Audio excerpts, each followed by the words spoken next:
ইসলাম হচ্ছে আল্লাহ প্রদত্ত আইন। গণতন্ত্রে অধিকাংশের রায় চূড়ান্ত, আর ইসলাম হক, ওহির বিধান যেটা সেটা চূড়ান্ত। গণতন্ত্রে সার্বভৌম ক্ষমতার উৎস জনগণ, আর ইসলামে সার্বভৌম ক্ষমতার উৎস আল্লাহ, সার্বভৌম ক্ষমতার মালিক আল্লাহ। গণতন্ত্রে মানুষ চলবে মানুষের বিধানে, আর ইসলামে মানুষ চলবে কার বিধানে?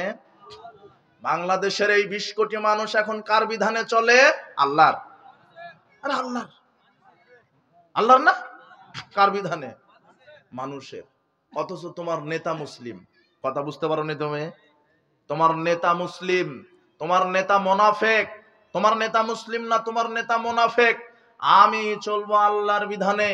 গণতন্ত্র কুফরি মতবাদ, গণতন্ত্র কুফরি মতবাদ, ডেমোক্রেসি কুফরি মতবাদ, ডেমোক্রেসি কুফরি মতবাদ, এটা হারাম।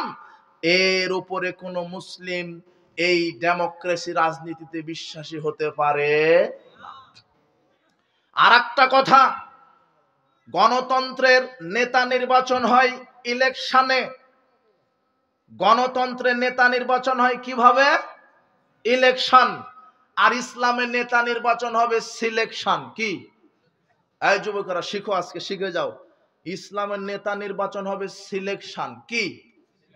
আর গণতন্ত্রের নেতা নির্বাচন হয় কিভাবে? ইলেকশন।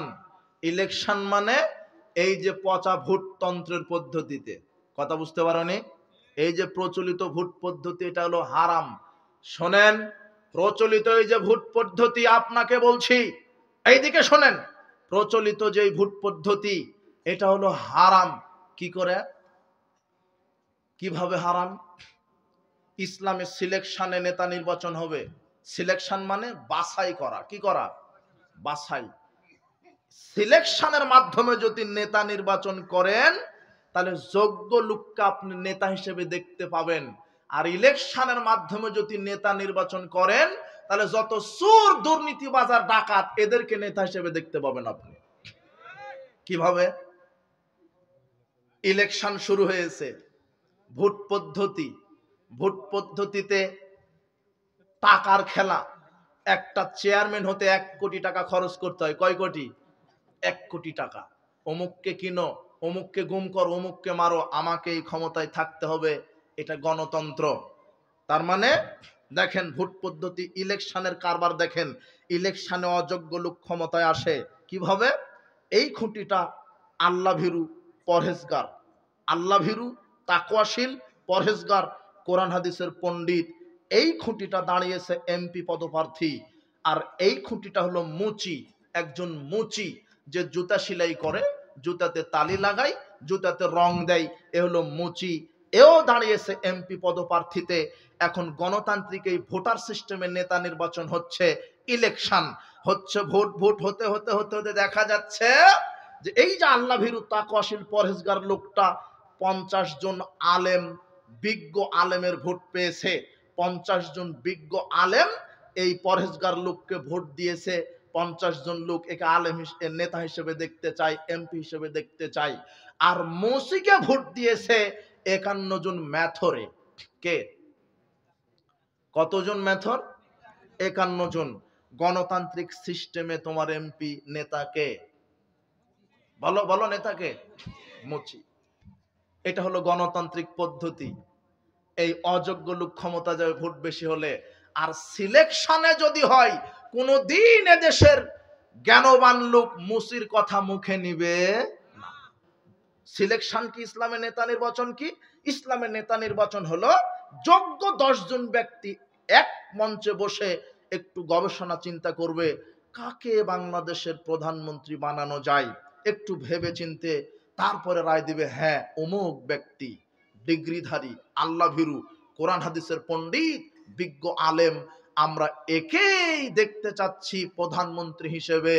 কই নেতা নির্বাচন করতে সময় লাগলো না? এই পরিবেশ তৈরি করতে হবে।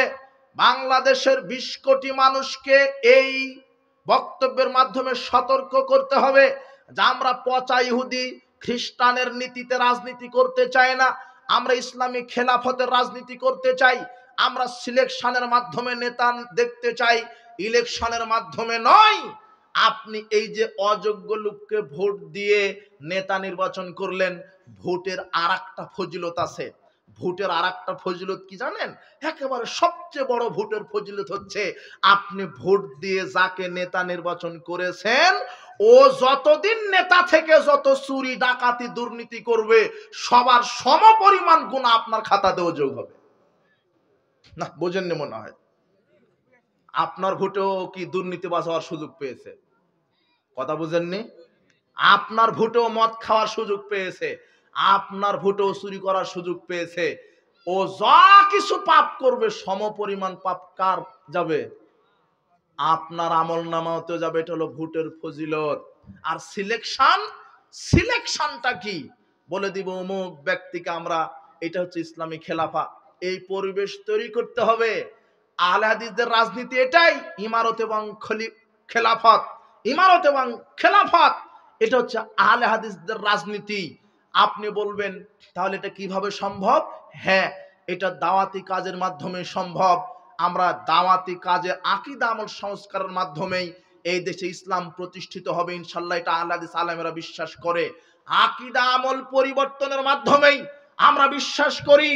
নূহ আলাইহিস সালাম 950 বছর দাওয়াত দিয়েছিলেন, আমরাও বিশ্বাস করি এইভাবে দাওয়াত দিতে দিতে যেদিন বাংলাদেশের মানুষ সঠিক ইসলামটা বুঝতে পারবে, সেদিন অটোমেটিক্যালি বাংলাদেশে ইসলাম কায়েম হবে ইনশাআল্লাহ।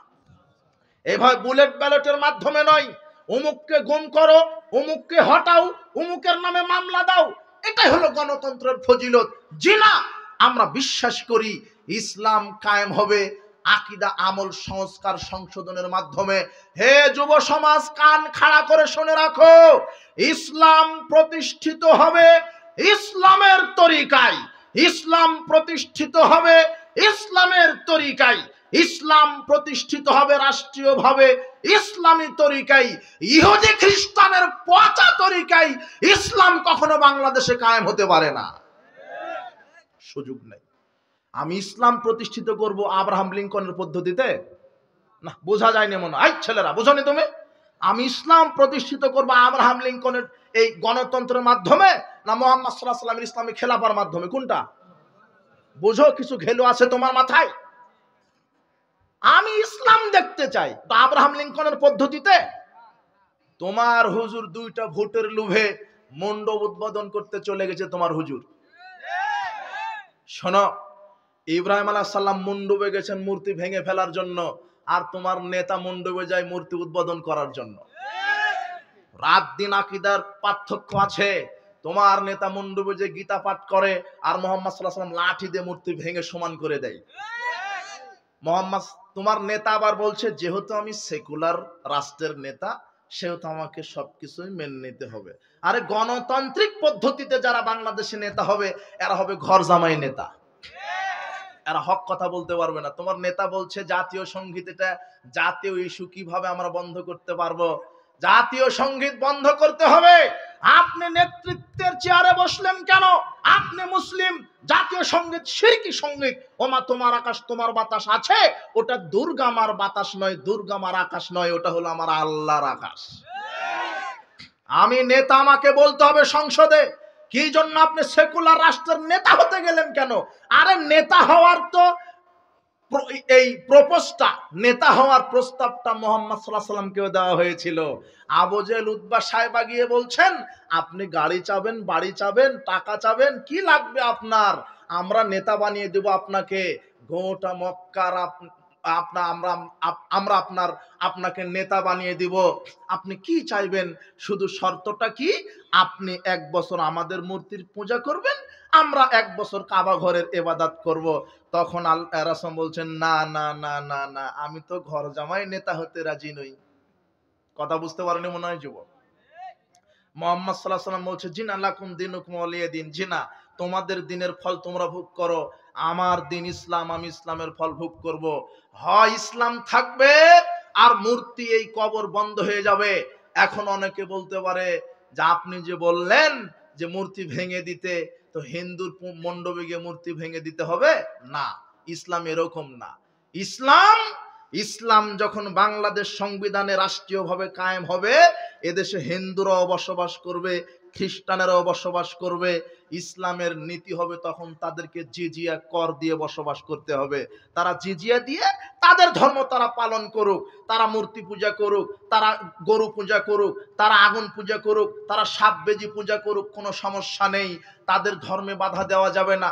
আর আল্লাহ বলছেন সূরা নামের 108 আয়াতে, শোনো এই পৃথিবীর মুমিন মুসল্লি, তোমরা ইহুদি খ্রিস্টান হিন্দু এদের দেবদেবীকে গালি দিবে না। তোমরা যদি তাদের দেবদেবীকে অজ্ঞতাবশত গালি দাও, তারাও অজ্ঞতাবশত তোমাদের আল্লাহকে গালি দিবে। কাজেই তোমরা তাদেরকে গালি দিও না, সঠিকটা প্রচার করো, তাদের মূর্তি ভাঙো না।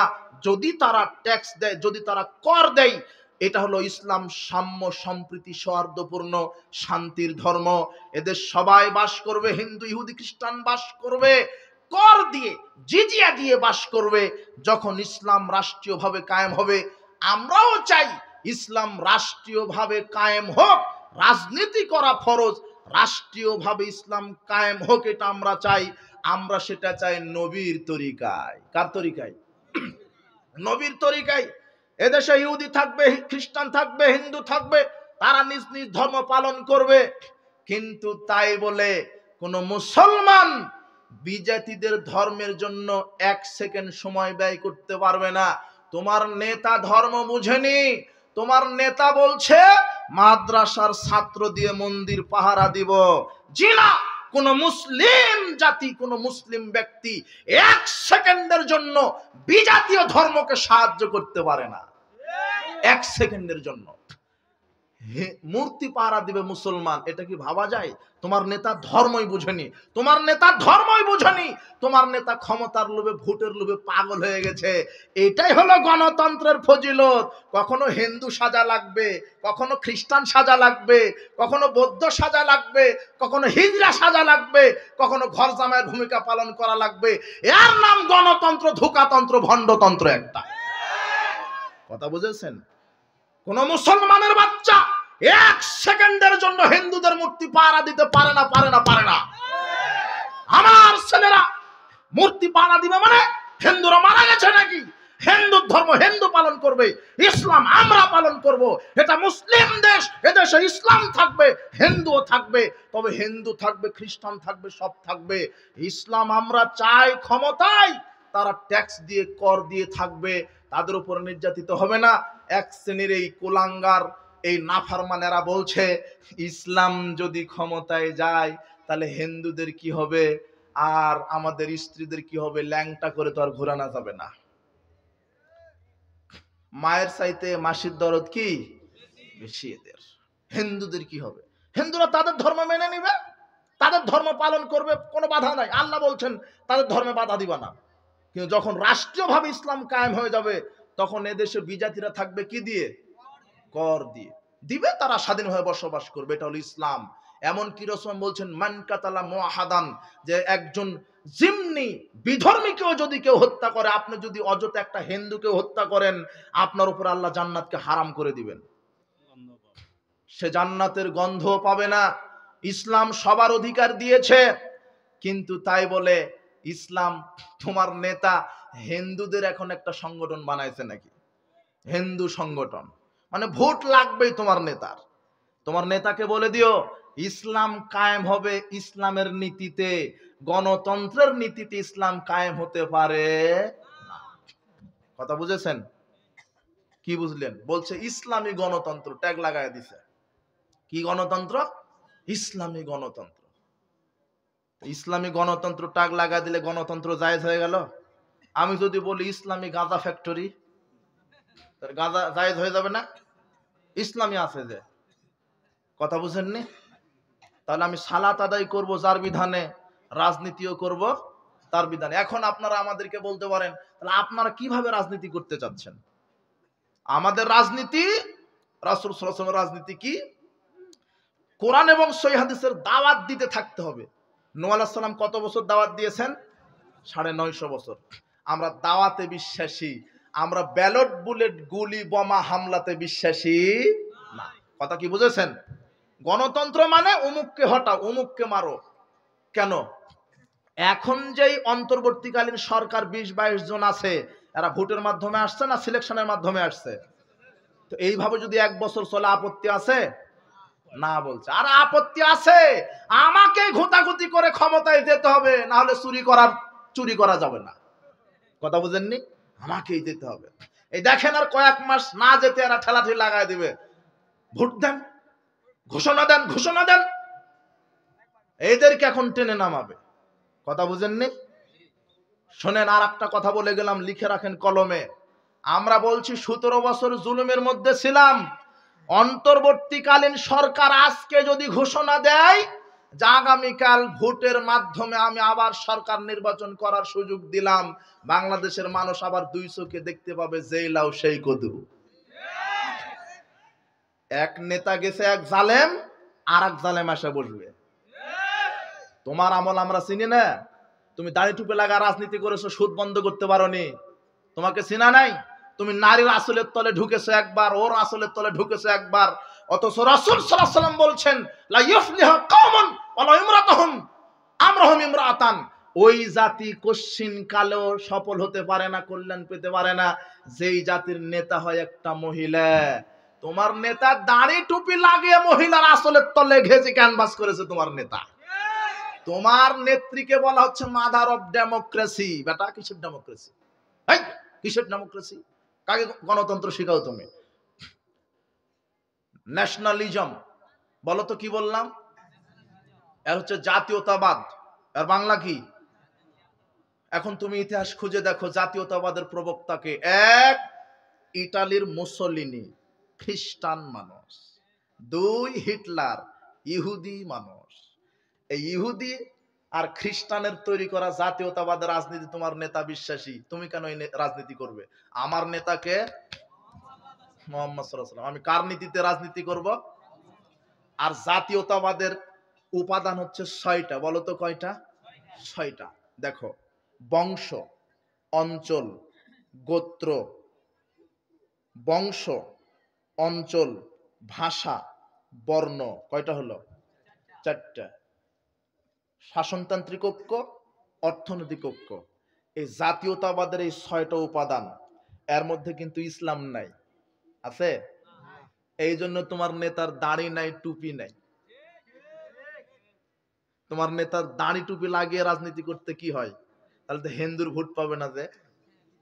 আর তোমার দাড়িওয়ালা টুপিওয়ালা নেতা ক্যানভাস করছে হিন্দুর ভোট পাওয়ার জন্য, ওই জন্য তো মন্ডপে গেছে। কথা বুঝেননি? এদেশে তোমার ওই দাড়ি টুপিওয়ালা নেতারাই নেতৃত্ব দিত যদি এই ইহুদি খ্রিস্টানের গণতান্ত্রিক পদ্ধতিতে রাজনীতি না করে রাসূল সাল্লাল্লাহু আলাইহি ওয়াসাল্লামের নীতিতে যদি রাজনীতি করত, ওয়াল্লাহি আল্লাহর কসম, বাংলাদেশে এরাই আজকে ইসলামিক খেলাফতে রাজনীতি করত। কিন্তু তোমার নেতা তো তাদের সাথে মিশে গেছে। কথা বুঝতে পারোনি?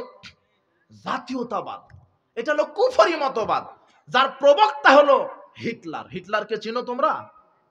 60 লক্ষ ইহুদিকে মারছে কে? হ্যাঁ। আর ওই জাতীয়তাবাদের আর একটা নাম হচ্ছে ওই হত্যাতন্ত্র, গুমতন্ত্র, মামলাতন্ত্র।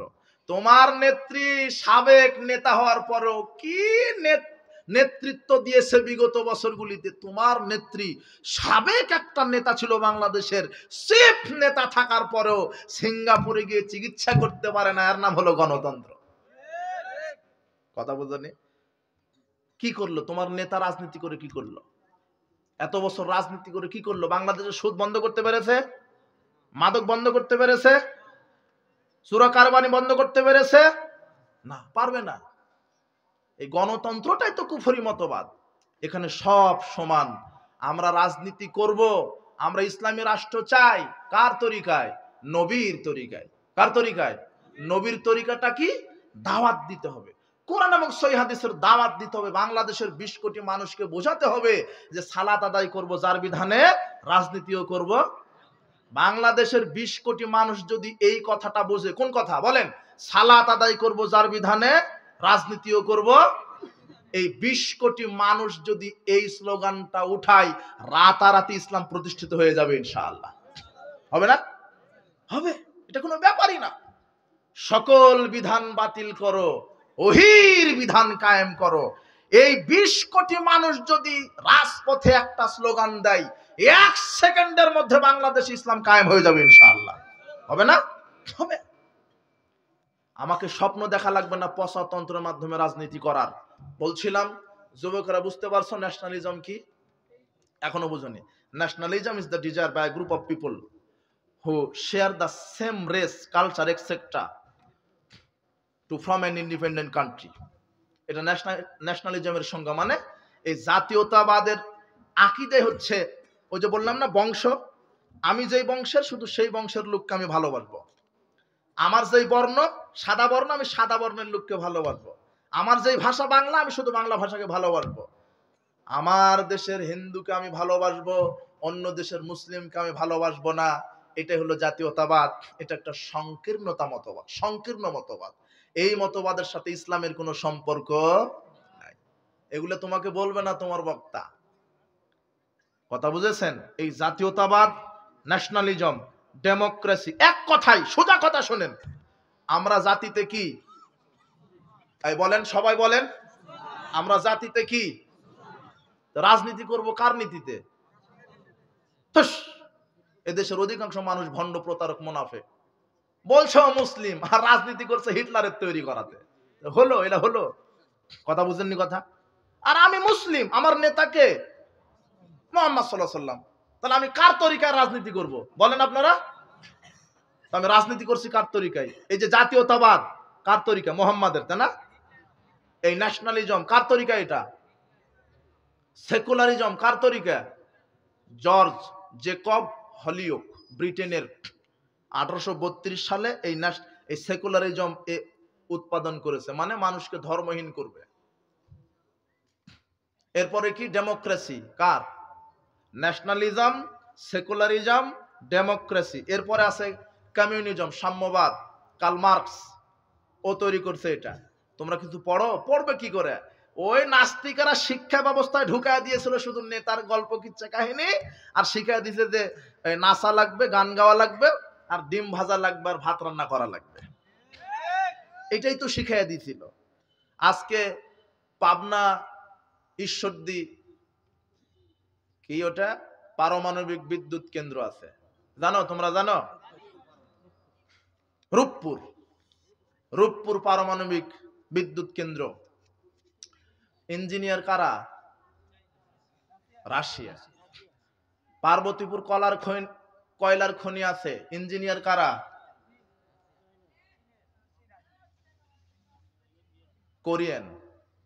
কোরিয়ান যারা, তারা হচ্ছে পার্বতীপুর, হ্যাঁ, পার্বতীপুর কয়লা খনির কি ইঞ্জিনিয়ার। এরপরে মেট্রো রেল তৈরি হলো, ইঞ্জিনিয়ার কারা ছিল? জাপান। পদ্মা সেতুর ইঞ্জিনিয়ার কারা ছিল? চায়না। এরা হলো ইঞ্জিনিয়ার। আর বলো তো এদেরকে ডিম ভাইজা দিছে কারা? চা বানায় দিছে কারা? কাপড় ইস্ত্রি করে দিছে কারা? টয়লেট পরিষ্কার করে দিছে কারা? বুঝেছো? এই গণতান্ত্রিক, এই সেকুলার নেতারা এটাই চাইছিল, বাংলাদেশের জনসাধারণকে ডিম ভাজা, চা বানানো আর জুতা সেলাই করা শিখাবে, আর তাদের ছেলেদেরকে টাকা খরচ করে লন্ডনে পড়াবার নেতৃত্ব দিবে। মানে এক একটা টাটকা শয়তানি শিক্ষা ব্যবস্থা চালু করেছিল এরা। কথা বুঝনি তুমি? ওদের মাথায় এটাই ঢুকেছিল যে না, এরা শুধু ভাত রান্না করবে, ঝাড়ু দিবে, ইঞ্জিনিয়ার হবে ওরা। কথা বুঝনি তুমি? আবার এই চাঁপাইনবাবগঞ্জ যুব সমাজ, ছাত্র সমাজকে আমি বলে যাচ্ছি, রাস্তায় নামো, আবার নেমে এবারে স্লোগান দাও, আমরা সংসদে 300টা সিট আছে, আমরা এখন দেখতে চাচ্ছি টুপি দাঁড়িয়েওয়ালা আলেম ওলামাদেরকে, আর সংবিধান হিসেবে দেখতে চাচ্ছি কোরআন আর হাদিসকে। এই স্লোগানে মাঠে নামো, না হলে তোমরা এই যে সমন্বয়ক সেজেছো, দুদিন পরে তোমাদেরও পাছার চামড়া থাকবে না, বলে দিলাম। কথা বুঝেছো? যেই খাদে ওরা পালাইছে, ওই খাদে তোমাদেরকেও পালাতে হবে। তোমরা শোনো, হে চাঁপাইনবাবগঞ্জের যুবকেরা, ছাত্ররা, যুব সমাজ, তোমরা শোনো, এই মুগ্ধ জীবন দিয়েছে, আবু সাইদ জীবন দিয়েছে, এই লুচ্চা, এই সিনেমাখুর, নাট্যখুর, এই হারামখোরদেরকে মন্ত্রী হওয়ার জন্য নয়। আবু সাইদ জীবন দিয়েছে, মুগ্ধ জীবন দিয়েছে, আর অনেকে জীবন দিয়েছে। এই কি যেন একটা ফারুকি লুচ্চা, এ আবার উপদেষ্টা হলো। চেনো চেনো তোমরা? ফারুকি না কি ওর ফারুকি, সারোয়ার ফারুকি। এ ট্রান্সজেন্ডার ইস্যুকে এ সমর্থন করেছিল। এ বলেছিল জিন্স থাকবে, প্যান্ট থাকবে, নগ্ন থাকবে, বোরখাও থাকবে না। কি তোমরা কি করলে আন্দোলন করে? ওই তাদের সময় মমতা সংসদে গান গাইছে, তাদের সময় সিনেমা খুর, গান খুর, লুচ্চা খুর, ক্রিকেট খুর মন্ত্রী ছিল। তো এখনো তো তোমরা আন্দোলন করে হারাম খুরদেরকে মন্ত্রিতে বসায় রাখছো। তোমরা তোমরা কি করলে? তোমরা কি করলে? তোমরা কি করলে? তোমরা আশ্চর্য কথা। শোনো, হুঁশিয়ার করে দিলাম, আমরা তোমাদেরকে ধন্যবাদ জানাই, সাধুবাদ জানাই তোমাদের আন্দোলনকে, কিন্তু তোমরা ইসলামটা বুঝতে পারোনি গো, তোমরা তাওহীদটা বুঝতে পারোনি গো। একজন দাড়ি টুপিওয়ালা লোককে রাখছে মন্ত্রী হিসেবে, একজন, শুধু খালি একটু এই কি দড়ি পাকাবে বলে ওকে রাখছে। আর বাকি যা আসছে সব দাড়ি চাঁচা, প্যান্ট টাকনুর নিচে, ওযু করা জানে কিনা সন্দেহ আছে, নামাজ ঠিক মতো পড়ে কিনা সন্দেহ আছে। কি অপরাধ আলেম ওলামার? আলেম ওলামার রাজনীতি জানে না? রাজনীতি আসো, আলেম ওলামা তোমাকে শিখাইয়া দিবে। ইংরেজিতে কথা বলো, এই তোমার অহংকার। আসো আলেমদের কাছে ইংরেজিতে হলুদ পেশাব করা ছাড়বে তোমাকে। তুমি ইংরেজিতে কথা বলতে পারো, এই কথা এই পর্যন্ত শেষ। উর্দুতে পারো না, আরবিতে পারো না, তুমি কেমিস্ট্রি পারো, আসো আলেমদের কাছে শিখায় দিবে। তুমি কয়টা রাজনীতি শিখেছো? আরে রাজনীতির কিতাবই তো কোরআন, আল্লাহ শিখিয়েছেন। এদেশের স্কলার, রাজনীতিবিদ, অর্থনীতিবিদ, সমাজবিদ, যোগ্য নেতা হচ্ছেন এই দেশের আলেম ওলামা। আমরা ছাত্র সমাজকে বলছি, তোমরা আন্দোলন করতে শিখেছো, আমি ধন্যবাদ জানাই, মারহাবা জানাই। তোমাদের আত্মত্যাগকে মারহাবা জানাই, তোমাদের জন্য দোয়া করি, তোমাদের ভবিষ্যৎ আল্লাহ উজ্জ্বল করুন। তোমরা রক্ত দিতে শিখেছো, ন্যায্য অধিকার আদায় করতে শিখেছো। কিন্তু তোমরা এখন বলো, বাংলাদেশের সব ছাত্র সমাজ মাঠে নেমে বলো যে আমরা সংসদে দেখতে চাই সংবিধান হিসেবে কোরআন আর হাদিস, আর নেতা হিসেবে দেখতে চাই আলেম ওলামাকে। ঠিক আছে না? বাস, সোজা কথা। আর ইসলাম নেতার পরিবর্তন চায় না, নীতির পরিবর্তন চায়। নীতি ঠিক রাখতে হবে। নেতার পরিবর্তন হয়ে কি হবে যদি নীতিরই পরিবর্তন না হয়? আজকে ভোট পদ্ধতি দিবা, আর একটা সুর এসে বসবে ওখানে। কথা বুঝেননি? নেতার পরিবর্তন না, নীতির পরিবর্তন। ও নেতাই থাক। ওই যে শেখ হাসিনার একটা ছেলে আছে, কি নাম? জয়। ও প্রধানমন্ত্রী হোক, দাড়িটা ছেড়ে দিক, টুপি পড়ুক, আলখাল্লা পড়ুক, হজ করে আসুক, আর সংবিধান হবে কোরআন আর হাদিস। স্কুল কলেজ, মাঠে ময়দান, রাস্তাঘাট সব জায়গাতে চলবে। বিবাহ, বৈঠক, বৈষয়িক জীবন, রাজনৈতিক জীবন, সব জীবন চলবে কোরআন আর হাদিস অনুযায়ী। আর উনি সব আলেম ওলামাকে নেতা হিসেবে বসাবেন। কি আমরা মেনে নিতে রাজি না? রাজি, কোনো সমস্যা নেই। কিন্তু এই জাহেলিয়াত আর চলার সুযোগ দেওয়া যাবে না। ছাত্র সমাজ তোমরা সাবধান হও। আর অনেক কথা বলার ছিল। কোন দলের প্রতি আমাদের আক্রোশ নাই, রাজনীতি করা ফরজ। কার তরিকায় রাজনীতি হবে? রসুলের তরিকায়, ইসলামী খেলাফা, ইসলামী জীবন ব্যবস্থা আমরা চাই। সার্বিক জীবন ইসলামী খেলাফা চাই আমরা। ইসলাম কোরআন হাদিসের আদর্শ আমরা বাস্তবায়ন করতে চাই। আপনারা এটা চান কি না? চাই। কাজে আল্লাহর কাছে দোয়া রাখবেন। ছাত্র সমাজকে আবারও বলছি, জি না, এইভাবে চলবে না। তোমরা আন্দোলন করো। আবার তোমরা এদের কাছে বিক্রি হয়ে গেছো। এই যে রাজনীতিবিদরা আছে, এরা তোমাদেরকে আবার তাড়িয়ে দিবে। তোমরা শক্ত হও। বলছিলাম আপনারা বসন, উঠে যায় না, আমি শেষ করে দিব।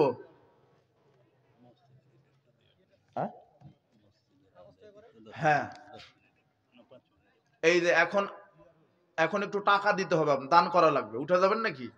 যার যা পকেটে আছে সাধ্যমতো দান করে যাবেন। আপনারা চাদর নিয়ে যান। আপনারা উঠেন না, বক্তব্যের সাথে মুনাফিকি করবেন না। যারা উঠে গেছে তারাও দিয়ে যাবেন মসজিদের জন্য, মসজিদের উন্নতি কল্পে। কথা বুঝেছেন?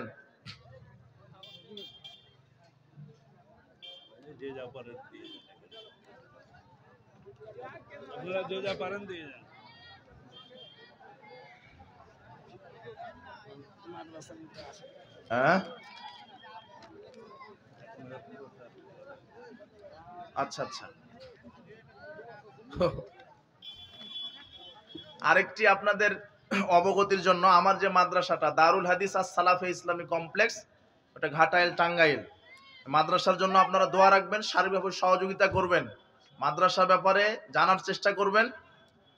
আমার মাদ্রাসা নিয়ে অনেক স্বপ্ন আছে, যেখানে হেফস আছে, নুরানি আছে, নাদেরা আছে, মক্তব আছে, ক্লাস 1 থেকে 6 পর্যন্ত মানে জেনারেল এবং আরবি সমন্বয় পড়াশোনা করানো হয়। আরবি, উর্দু, বাংলা, ইংরেজি সব। ক্লাস 2-3 বাচ্চারা আরবিতে, ইংরেজিতে, উর্দুতে কথা বলতে পারে। তো আমার মাদ্রাসার জন্য আপনারা দোয়া রাখবেন।